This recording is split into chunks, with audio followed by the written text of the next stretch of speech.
All right, welcome everyone to our Economic Outlook event 2021. It is a pleasure to see so many familiar names and faces here and some new names and faces as well. I am thrilled to see all of you here because it's going to be a great event. My hope here today is that we all leave here being inspired to keep pushing forward and that we share the wealth of information that we will learn here today with our neighbors in hopes that we are learning from one another and that we also share the value and the contributions that the Latinx community makes to this beautiful, diverse country. Before we begin, I would like to acknowledge our board of directors and I would like to thank them for their contributions to the Latin American Chamber. And then specifically, I want to thank Wells Fargo for sponsoring this event. Thank you for believing in the Latin American Chamber of Commerce. Thank you for driving change to our community. And thank you for all of the things that you do for our community and our membership. And with much further ado, I want to introduce you to Mr. Simón Muñoz Álvarez, who will be giving us the opening remarks for this event. Before I do so, though, let me just run through the agenda with you really quick. We are going to hear from Sarah House, a senior economist from Wells Fargo, once Simón gives his opening remarks. And then we're going to break out in a networking session where we're going to get an opportunity to meet each other, to talk to one another. And then we're going to hear from Nancy Rosado on supplier diversity with Wells Fargo. And finally, our keynote speaker, Dr. Hayes Bautista, who is a professor and director in the School of Medicine at UCLA. Simón Muñoz Álvarez will be giving us his opening remarks. He's a business consultant with Wells Fargo and also serves on our board as secretary on our board. Simón, please lead us with your opening remarks. Thank you.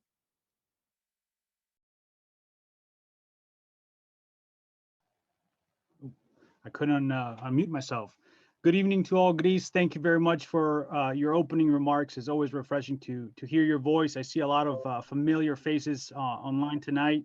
I'd like to welcome everyone to the 2021 Economic Outlook. I was thinking about last year and thought, my goodness, we were all shaking hands, networking, hearing our very own Sarah House speak on the outlook for 2020. So a lot has happened since. Thank you to all of the board of directors for their continued engagement. I see a lot of us tonight in here, as well as previous board members. Thank you to community partners for also joining us tonight. Like Gris said, my name is Simón Muñoz. I'm honored to just represent Wells Fargo within the Chamber's board of directors. As I dug on the history of the sponsorship from Wells Fargo, it's crazy to think about that. We've been a sustaining and a corporate sponsor for the Chamber since 2011.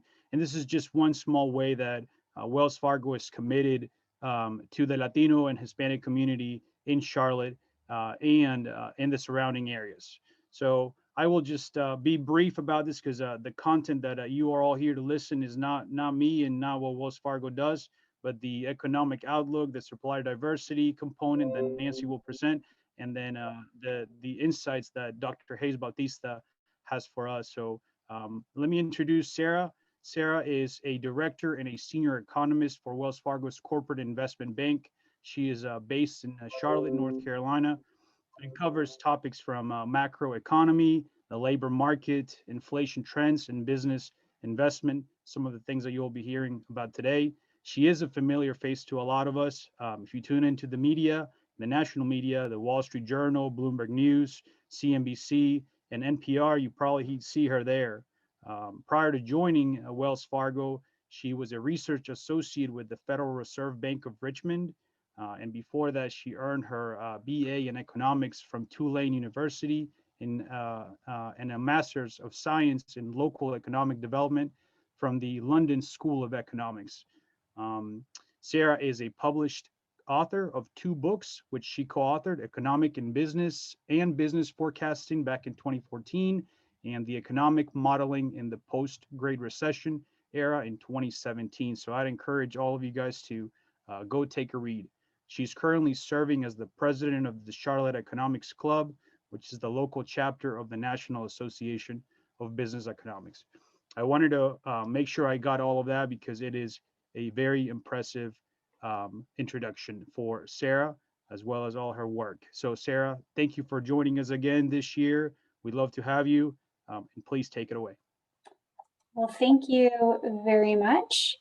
I'm very excited to be here with you guys. Sad we can't do it in person yet, but hopefully as things continue to improve, it won't be long now. But yes, it is quite a different environment than the last time I was able to speak and visit with you all. But I think we're doing this at a really exciting time in the recovery phase of this outlook. So we are seeing activity really pick up in recent weeks. And in many ways, the boom that we've been forecasting regarding the economy's broad reopening is really upon us. And it looks like it's going to be a pretty good run here over, particularly over the next couple of months. But I think when we look at over the whole recovery, it's pretty impressive considering the shock that we have had. So just to start out with our expectations for the year ahead. So we are seeing activity begin to pick up pretty substantially. So as I mentioned, we've been forecasting a reopening boom beyond just the mechanical one that came after the initial lockdowns last spring, but really seeing us get to the other side of this pandemic where even if the virus isn't completely gone, we are learning to live with it and learning to do business in this environment. And so as you can see from the chart on the left, we are looking for GDP growth this year to really ramp up over the next couple quarters. For the full year of 2021, we're looking for GDP growth in real terms of 6.4%. So if realized, that would be the fastest growth we've seen since 1984, so more than a generation. And I think in some ways it might be easiest to think about the recovery, not just in terms of the pace of growth, but also just the outright level of activity. So as you can see on the right-hand side chart here, that we expect growth to actually recover back to where it was prior to COVID. So in the fourth quarter of 2019, probably sometime by the second quarter. So in many ways, almost around now at this point. And I think another way to really think of just the overall speed of this recovery is thinking not just getting back to where we were prior to COVID, but also to where we would have been had the economy never gotten knocked off track. So we economists call this the output gap.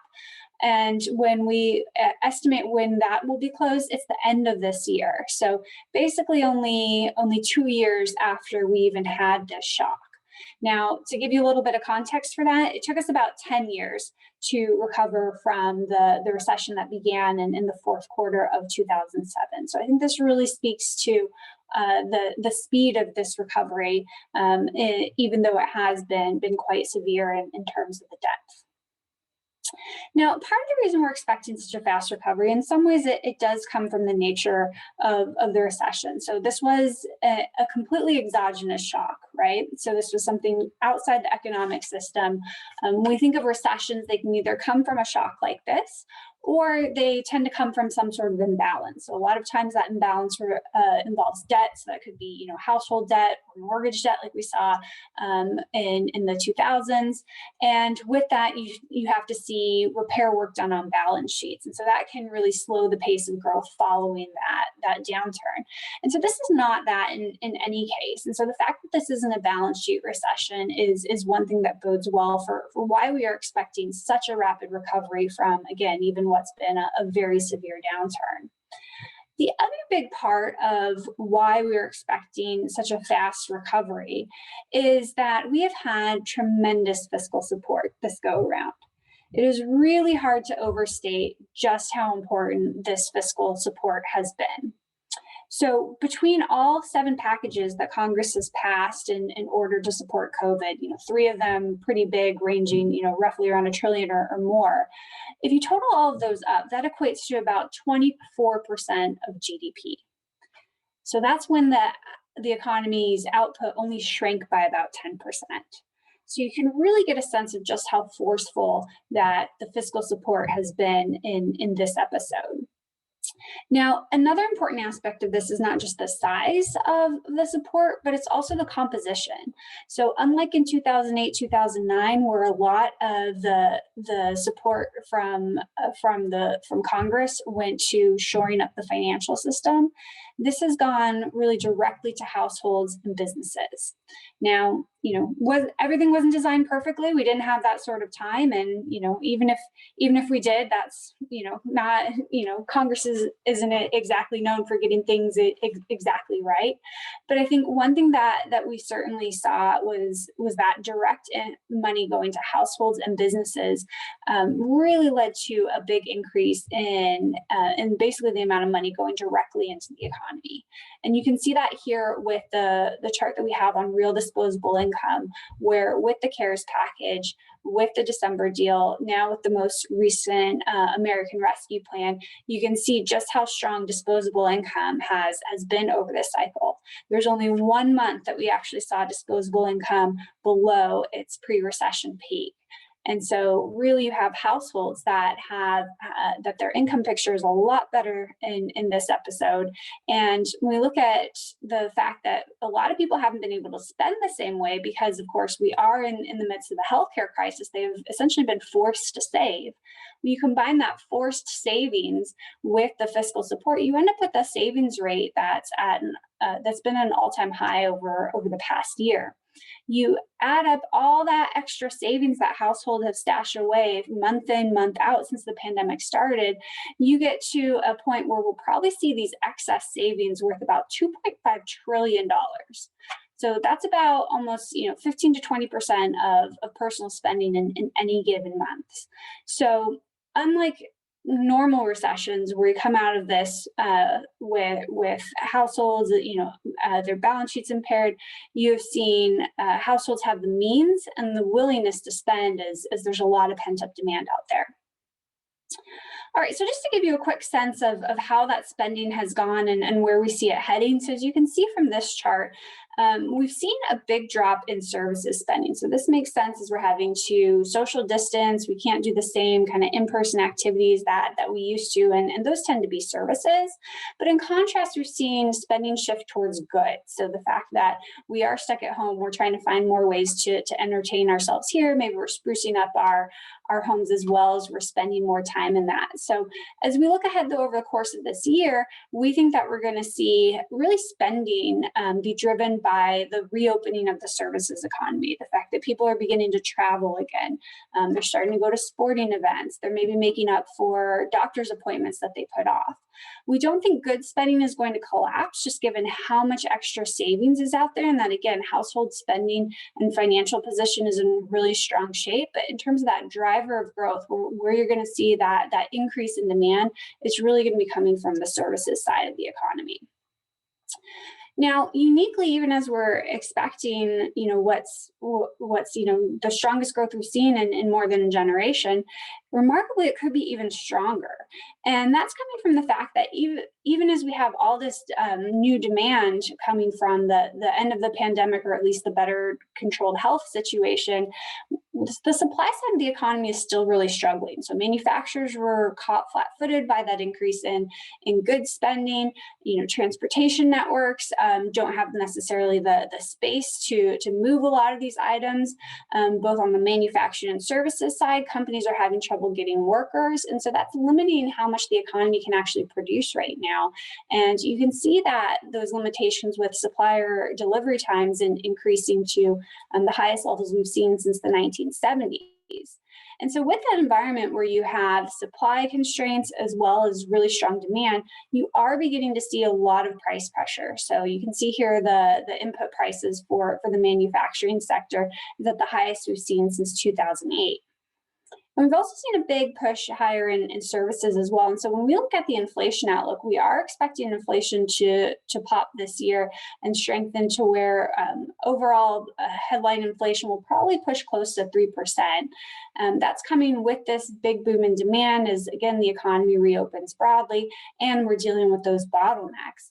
I think 2022 will be more important in terms of the outlook for the Fed, as they think beyond just this reopening push of inflation. But are we potentially going to see higher inflation from here on out if we start to see these bigger price moves ingrained in expectations, particularly as the Fed has actually said that they're willing to let inflation go a little bit hotter for a while, run over 2%.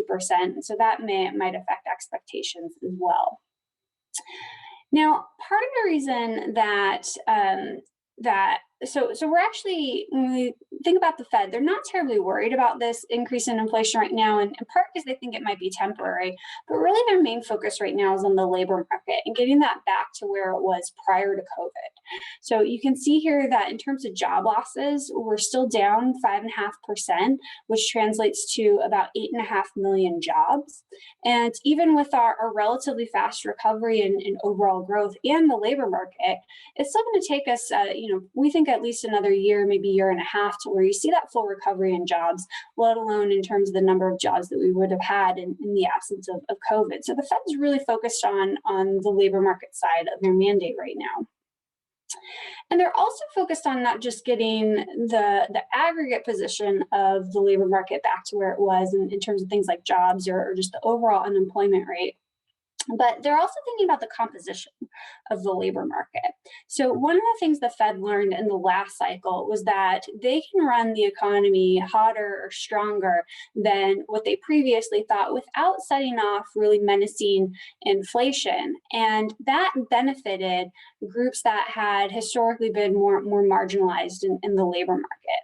And so when the Fed's looking at the current labor market environment, they just don't want to get back in aggregate to where we were before, but they want to make sure that it's an inclusive recovery, that it's broad-based. It's not just happening to the workers who maybe have already been in a relatively strong position over the past year. And so that includes the distribution of job losses. So the fact that this recession has hit workers in low-wage jobs the most, so the workers who could least afford to lose their jobs have tended to be the ones who have at a greater propensity. And they're also thinking about it on different dimensions. So things like the fact that more women have lost their job, that this recession has disproportionately affected Black and Latinx communities as well.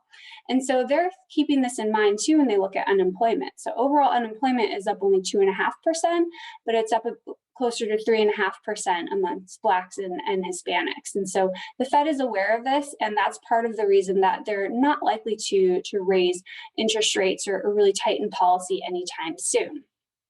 So we expect that the Fed won't be increasing rates at all through our forecast horizon of 2022. 2023 is when it starts looking like a possibility, but we also think they're going to stay pretty easy in terms of their current asset purchases, which is going to help interest rates from rising too much or too fast. And it's also going to keep financial conditions pretty accommodative. So you can see here the Bloomberg Financial Conditions Index. So the higher the value this is, the easier conditions are. That means cost and availability of credit.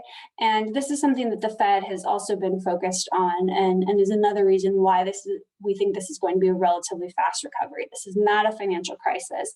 Credit is still flowing in the economy.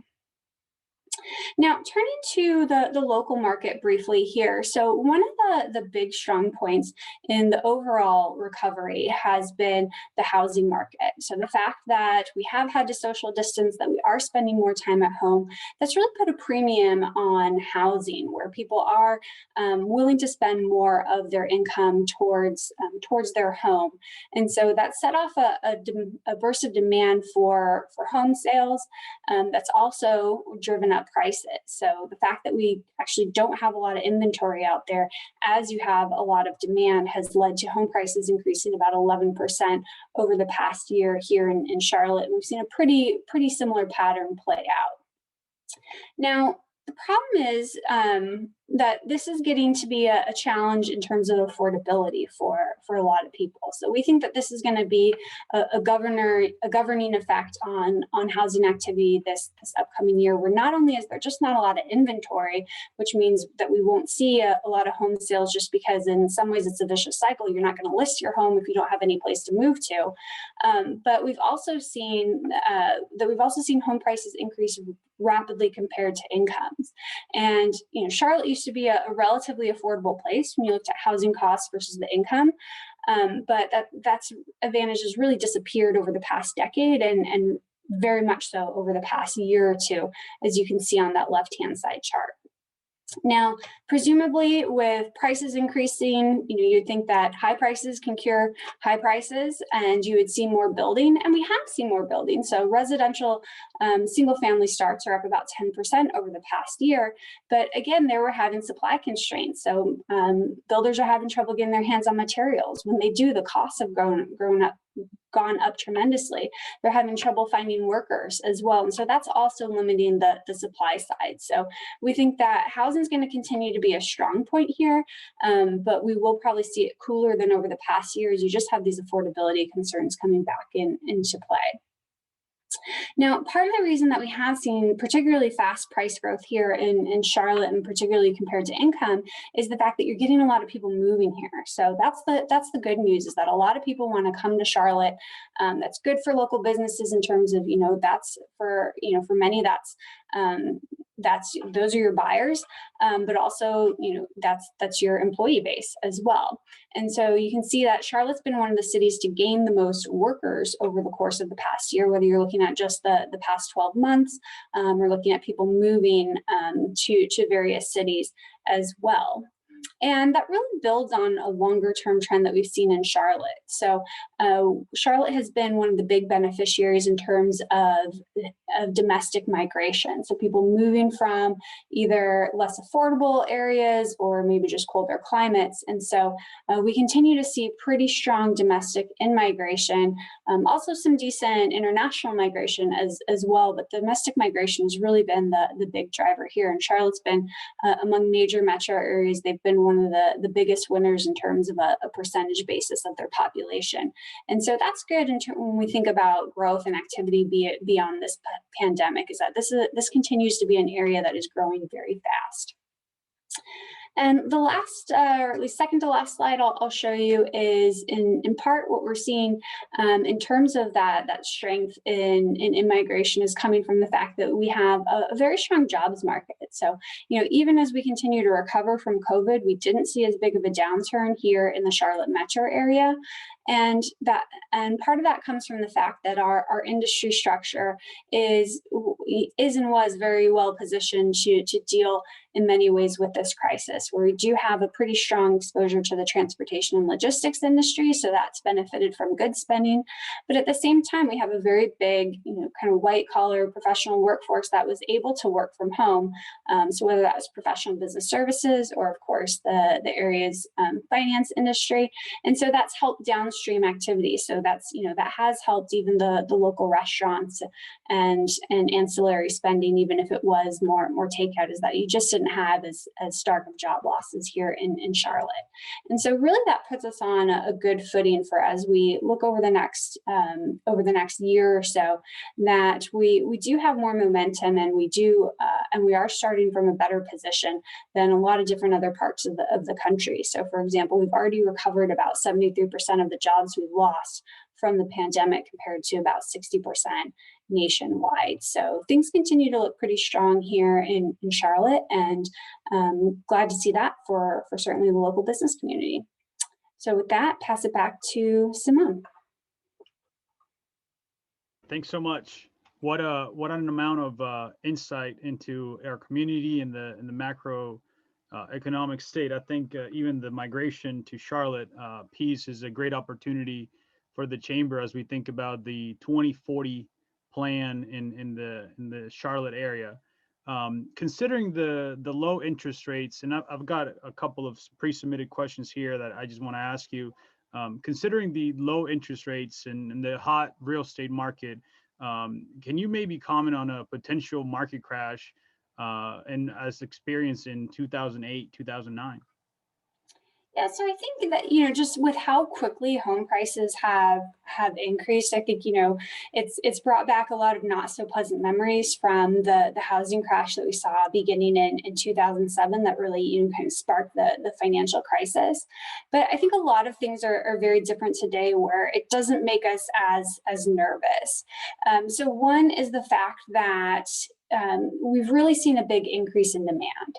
So in the mid 2000s, the housing price appreciation was really driven more by speculation rather than outright demand. So one thing I didn't mention that is we think will keep the housing market pretty strong is that the demographics are very favorable for housing right now. So the oldest millennials, they turned 40 this year, and so they're very much in the age where they have settled down, they've started to have kids, and they're at a point in their life where they're ready to purchase a home. Another factor that we've seen is that credit is much more disciplined. So, this is not 2005 in terms of credit availability. In fact, it's even tightened a little bit over the past year. And when you look at who's actually purchasing homes or who's applying for mortgages, you've seen really the biggest increase in FICO scores above 780. And if you look at the amount of subprime applications, so those have fallen to under 5% of overall applications compared to about 10% over the past decade and 25% during the subprime bubble. So I think you really do have more fundamental demand going on right now. This is also coming after years of underbuilding. This isn't the speculative building that we've seen, and the fact that credit does remain more disciplined, I think makes this very, very different. I don't think we're going to be seeing double-digit price increases like we have over the past year, but it's not like we're about to see home prices collapse either. Just slower growth. Well, that is definitely good news. Moving into different sectors of the economy, which sectors do you think will recover the fastest and or the slowest and as we move post-pandemic? Well, it's been pretty remarkable that, as I showed that chart on goods spending across durable and non-durable and services. And, we look at the aggregate and, okay, yes, the economy still has a little bit more ground to make up, but remarkably, some sectors have more than recovered already. So, if you look at auto sales, for example, so basically you've seen anything that's oftentimes big ticket items where people have been, some households that are in better off positions have been forced to save. And again, maybe they're not spending on those big trips. That's really helped things like RVs, boat sales, that sort of thing. So really when we think of what has the most upside, it's services. It's really been those areas that have been hardest hit that we've been having to avoid. So if you look at things like restaurant spending, that's still down about 15% in real terms versus where we were prior to COVID, even with all the takeout that we've all been doing. Travel and hospitality certainly has a lot of upside. So, hotel spending is still down about 50%. Air travel spending is down about 30%. So that's a lot of upside, particularly for, any business that's associated with our local airport as domestic travel comes back as well. Healthcare is another area. So healthcare spending is down 5%, even though that's an area that we normally, you never see that decline usually. And so the fact, we tend to think of it as non-discretionary, but a lot of medical care is somewhat discretionary, and a lot of that's been put off. And so we think we'll see a lot of activity in healthcare over the coming months as people kind of catch up on some of that care. Yeah, most definitely. As I got my second vaccine, I thought, now it's time to go back to the doctor. So most definitely. And the takeout is something that is not the same as getting into the restaurant. And hopefully as we get back, we can, help our small businesses as we go back into restaurants and whatnot. I'm going to throw you a little curveball here. Okay. Hot topic in this day and age, cryptocurrencies. How are cryptocurrencies shifting the U.S. economy? So I'd say the overall impact on the macro aggregate economy, I'd say is still pretty small right now. So they're certainly catching a lot of attention in financial markets. There's a lot of debate over how much are these really currencies versus assets, and even if they're assets, how are they the same sort of assets in terms of things like your house or something more tangible in that capacity, especially given the volatility. And so I think it's still really early to tell how they could be reshaping the U.S. macro economy, especially as our forecast horizon is relatively short. So we're really focused on what's happening basically between now and the end of 2022, maybe 2023. But I would say that the technology that underlies it, the blockchain technology, I think in some ways that's bigger for the macro economy when we think of what that might do to different industries like healthcare in terms of its ability to tie records together and make it easier for, if you go to a specialist after your primary care physician. And so that could be one area where it does support overall technology that helps the economy become more productive. And so that could be a beneficiary there. But in terms of just the cryptocurrency part, I think it's something more for financial markets at this point, and not super applicable to what we're seeing in terms of actual growth and industry application. Awesome. Sarah, it's always a pleasure to have you. Thank you for joining us today. I appreciate your insights. Thanks for having me. You are welcome anytime. Thank you for your insights, and welcome back. The LACC team, I will hand it back over to you guys.